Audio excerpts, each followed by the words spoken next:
waxaa loogu yaraa wadnaha Aasiya, waana waddan aan lahayn bad. Waxa uu dhanka bari xuduud kala wadaagaa Bakistaan, dhanka galbeedna Iiraan. Turkmenistan ayuu dhanka waqooyi galbeed xuduud kala wadaagaa, sidoo kale dhanka waqooyi Uzbekistan iyo Shiinaha oo uu xuduud kala wadaago dhanka bari. Waxaa lagu qiyaasaa inuu ku fadhiyo dhul gaaraya 652,864 kiiloomitir laba jibaaran. Waddankan waxa uu u badan yahay buuro marka la eego dhinaca waqooyi iyo koonfur galbeed. Haddaba, dalka aynu ka hadlayno waa Afghanistan, caasimadiisuna waa magaalada Kabul oo ah magaalada ugu weyn ee dalka. Waxaa si rasmi ah dalkani looga hadlaa laba luuqadood oo kala ah Pashto iyo Dari, waxaana laga isticmaalaa lacagta loogu yeero Afghani. Tirada shacabkiisu waxaa lagu qiyaasaa ku dhawaad 40 milyan, halka dadka ku noolna 90% ay yihiin dad muslimiin ah. Degenaanshaha aadanaha ee Afghanistan waxay dib ugu noqotaa xilligii Baatooligii dhexe. Goobta istiraatiijiga ah ee uu waddankani ku yaalo oo ku teedsan wadada taariikhiga ah ayaa keentay in lagu tilmaamo oo si caan ah loogu yeero qabuuraha boqortooyinka. Dhulkan taariikh ahaan waxa uu hooy u ahaa dadyow kala duwan. Wuxuu goobjoog u ahaa ololayaal militari oo badan oo ay ku jiraan kuwii Faris, boqortooyadii Maurya, muslimiintii Carbeed, Tataarka, Ingiriiska iyo Midowgii Sofiyeeti. Gobolka casriga ah ee Afghanistan wuxuu ka bilaabmay boqortooyadii Durraniga qarnigii 18aad, waxaana aasaasay Ahmed Shah Durrani.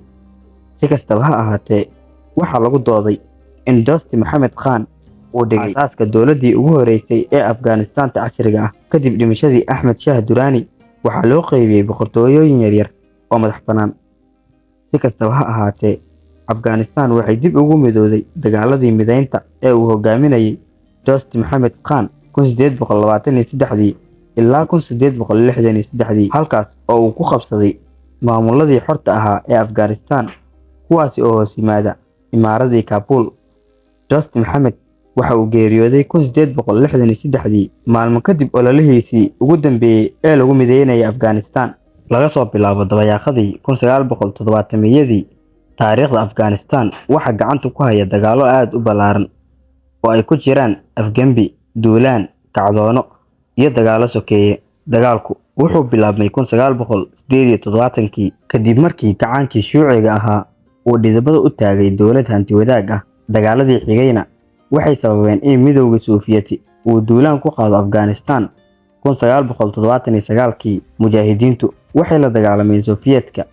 Dagaalkii Sofiyeetka iyo Afghanistan u dhexeeyay waxayna sii wateen dagaaladii dhexdooda ahaa kadib markii uu Sofiyeetka ka baxay.